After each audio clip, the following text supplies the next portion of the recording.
ये सवाल है हमारा समाकलन से संबंधित। किसी परिपथ में विद्युत धारा I प्रवाहित हो रही है, ampere t 3t² plus 2t plus 1 और t बराबर 2 सेकेंड पर प्रवाहित आवेश की संख्या बतानी है, यानी आवेश का मान हमें बताना है। तो हमारे पास विद्युत धारा का सूत्र होता है I बराबर dq/dt।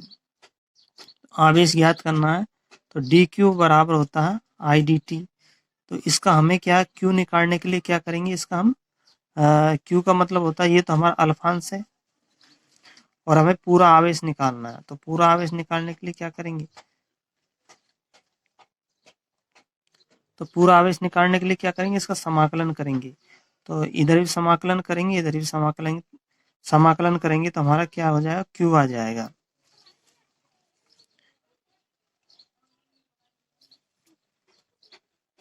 q आ जाएगा क्योंकि यहाँ पर हमें dt दे रखा है, तो इसलिए हमें समाकलन करना होगा।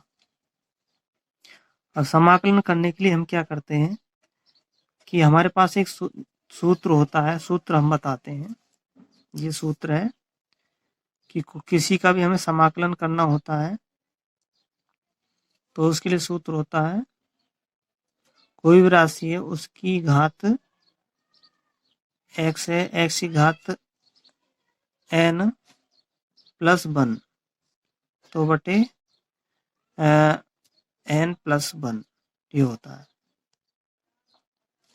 जब समाकलन करते हैं तो समाकलन में हम क्या करते हैं, घात में 1 जोड़ते हैं। समाकलन में क्या करते हैं, हम घात में 1 जोड़ते हैं।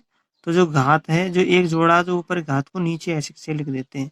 जैसे हम यहाँ देखते हैं, एक संख्या ये है, एक संख्या ये है, एक संख्या है।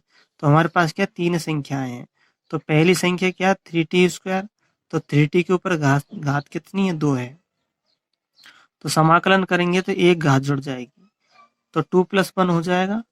तो 2 + 1 ऊपर होएगा तो 2 + 1 को हम नीचे लिख देंगे जोड़ करके ऐसे से। तो यहाँ 3 हो गया, तो 3 को हमने नीचे लिख दिया। फिर अगली संख्या पे चलते हैं हम। अगली संख्या में 2t है, तो t के ऊपर हम क्या करें, एक घात जोड़ेंगे। तो 1 + 1 तो 2 हो जाएगा। तो जितनी घात ऊपर है समाकलन करने के बाद उतनी घात नीचे आ जाएगी,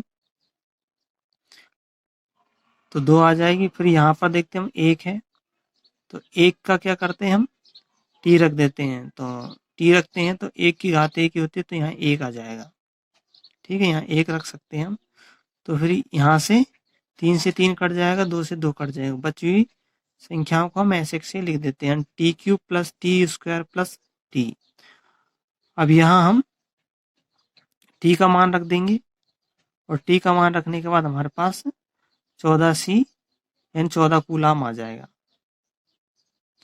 तो हम देखते हैं कि जब हमें किसी संख्या को गुणा करना होता है तो हम उसका क्या करते हैं, समाकलन करते हैं। और जब हमें उनका भाग देना होता है, औसत देना होता है, तो उसका हम अवकलन कर देते हैं।